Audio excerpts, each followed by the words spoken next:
Hello to all my dear brothers and sisters, and whoever you are, welcome to this channel. My name is Abdias, and I remind you that I am one of Jehovah's Witnesses, very proud to be one, and of course deeply convinced that this organization truly belongs to the one true God, Jehovah. If you want to know my arguments on this subject, I refer you to videos 3, 4, and 5 on this channel. In previous weeks, we looked at news points number 7, 8, and 9 from 2021. In this video, we will finish by studying the mental manipulation in news point number 10 of 2021, presented by Brother Anthony Morris. The brother begins, and I quote him. We would like to give you some news. It is with heavy hearts that we announce to you that as of December 10th, COVID-19 had taken 25,658 of our brothers and sisters. End of quote. So, these are the precise figures I carefully used at that particular time to check where Jehovah's people ranked worldwide in terms of their overall mortality rate. I went to the Johns Hopkins website, which collected all the global data and then calculated the number of deaths per 100,000 inhabitants among Jehovah's people in order to check how Jehovah, in quotation marks, through his channel of communication, the members of the governing body and their instructions, had wonderfully protected his people during the pandemic. I naively expected to find that we had won the gold medal with the lowest mortality rate in the world. According to the governing body, after all, it was the Almighty God who was giving us the instructions, so at least a silver or bronze medal, if not gold. I was quite surprised to find that we were the people, in quotation marks of course, since we don't even appear on the Johns Hopkins website, the people with one of the highest COVID mortality rates. Out of 200 countries, we were ranked between 185th and 190th place. And I don't remember if I did the calculation myself. 1 or 2 weeks after receiving this data. On top of that, we don't know how much time passed between when the news update was written, then recorded, and when it was actually broadcast. Let's also take into account that the siblings had to report the actual COVID deaths, and not, for example, people who were in car accidents, came to the hospital with a positive test and then died from their injuries, but were counted as COVID deaths. If we take these various additional factors into account, we could be the people with the highest mortality rate in the world. And yes, as the statistician Pierre Chaillot from the Echo de l'Echo YouTube channel pointed out, the more you get jabbed, the more you die. You see, dear friends, when you think about it, why was the Central College recording the number of deaths within the organization on a global scale? TV stations all over the world were already giving us the grim death toll every night. Wouldn't it have been infinitely more advantageous and therefore wiser to record the side effects of the jab among the brothers and sisters? In order to be able to assess the potential dangers of these products, wasn't that what we really needed? This would have allowed the brothers of the governing body to adapt their message based on the results obtained, being clever about it without antagonizing the governments, of course. And yes, counting the dead leads us to what? To the jab. Counting the side effects leads us to what? To caution. And unfortunately for the brothers of the governing body, it could discourage us from getting jabbed. Brother Anthony Morris continues, and I quote, "These last few days we've heard a lot in the media about the new variant, Omicron. So at the moment there are still a lot of unknowns. Brothers and sisters, let's not mess this up. Let's continue to follow all the proven precautions. Wearing masks, physical distancing, washing our hands frequently, and if possible, getting vaccinated." End of quote. So the brother is talking to us about the Omicron variant and explains that there are a lot of unknowns. This is a statement that clearly encourages a climate of anxiety. We are in the unknown. Let's not panic, he tells us. The brother doesn't say to us, let's calm down, don't be afraid, or have faith. No, he uses this expression, let's not panic, which implies either that there are people who are panicking or that there are good reasons to panic.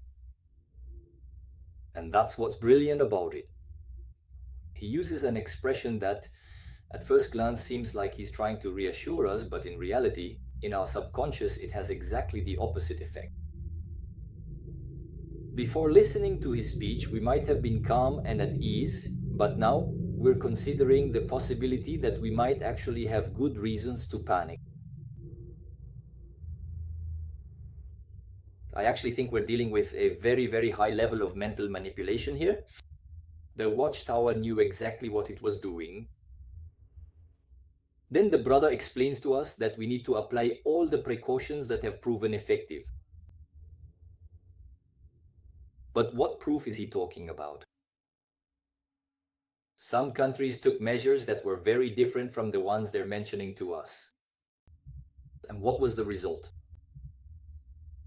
There was no difference compared to other countries that imposed lockdowns, mask mandates, social distancing, the jab, etc. In fact, some even had better results. So I'm asking Brother Maurice this question. What kind of precautions have actually proven effective? Can you answer me, Brother Maurice?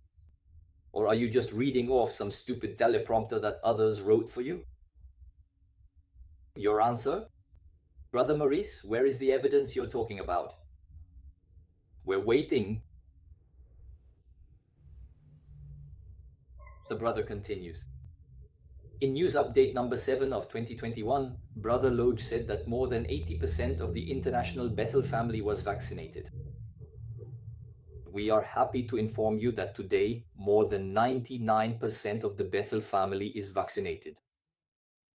And that's also the case for more than 95% of the full-time special servants who are not Bethelites. End of quote.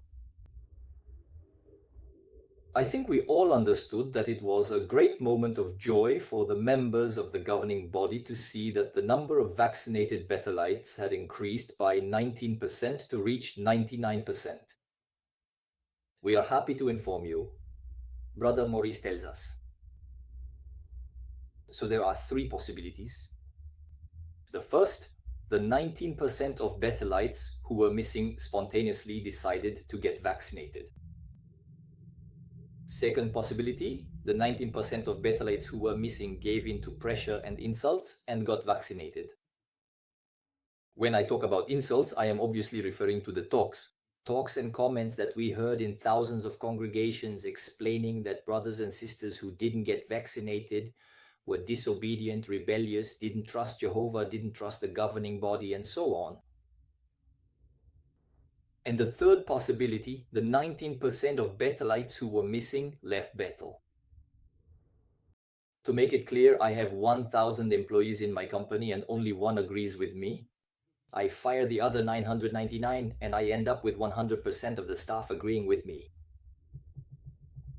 Since Brother Maurice implied, tacitly but extremely clearly, that the 19% of Bethelites eventually got vaccinated, I hope it's not this last possibility, this third possibility, that's the real one. Otherwise, what a lie on your part, Brother Maurice. The brother continues. Many of our brothers and sisters have noticed certain advantages to being vaccinated. For example, in some regions of Bulgaria, priests say that vaccines are a poison from the devil, so there is strong pressure against vaccination. End of quote. So today I am making an appeal to all the priests in Bulgaria, as well as to all evangelical and Baptist pastors around the world, who explained during the crisis that this product came from the devil. Please enjoy yourselves. In this matter, you were right, priests and pastors of Christendom, and it was us, Jehovah's Witnesses, who were the big fools in this story. Give us what we deserve. With the stick, that's all we deserve. The brother continues, despite this, after watching the governing body's news updates, a sister and her husband decided to get vaccinated. End of quote. So, after watching the governing body's news updates, a sister and her husband decided to get vaccinated.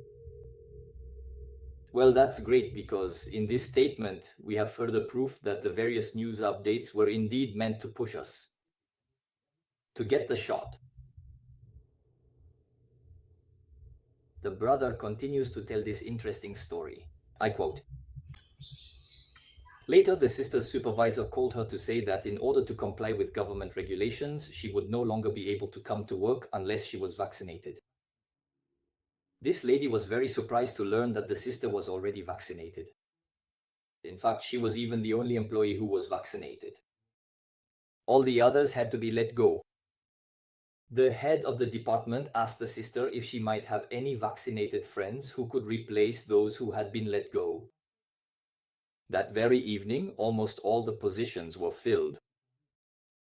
The HR manager asked the sisters, 'How is it that you know so many vaccinated people?'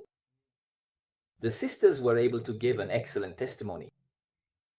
In total, 14 sisters and a Bible student were hired because they had followed the wise recommendations and principles shared in the various updates from the governing body." End of quote. So, Brother Morris has once again confirmed to us that updates 7, 8, and 9 were intended to push us toward the jab, and he explains that the sisters who were hired were able to give an excellent testimony. I'll let you guess what kind of testimony they were able to give. Surely the Almighty God had spoken to them through the governing body to push them toward the jab. We absolutely must ask ourselves what the purpose of this anecdote is. What use is it to us? Well, the reason is actually quite easy to understand. It serves to show us two things. First, the benefits we gain by following the direction of the governing body. And second, how Jehovah blesses us when we listen to the governing body. Personally, I would give a lot to know the current health status of those 14 sisters. I'm preparing a video for you, my friends, that will summarize these 4 updates, number 7, 8, 9, and 10 from 2021, because let me remind you, they are the main evidence of the terrible blood guilt incurred by the members of the governing body, as well as all the elders, spiritually mature, who collaborated in this crime against humanity, which is still ongoing today, and in which the governing body continues to be complicit. Since many governments continue to recommend these vaccines, and the governing body asked us to obey the health recommendations of the government where we live, the instructions from the governing body are still in effect. As of August 4th, 2025, the date on which I am speaking to you. So brothers and sisters, never come and tell me again that no one pressured us to get the shot. Never again. Please. Don't hesitate to share this video. Let me know what you think in the comments, and feel free to give it a thumbs up if you want, of course. On my right, you'll find the main video of this channel, and on my left, you can click on the little ball to subscribe. Thank you for listening, and see you very soon.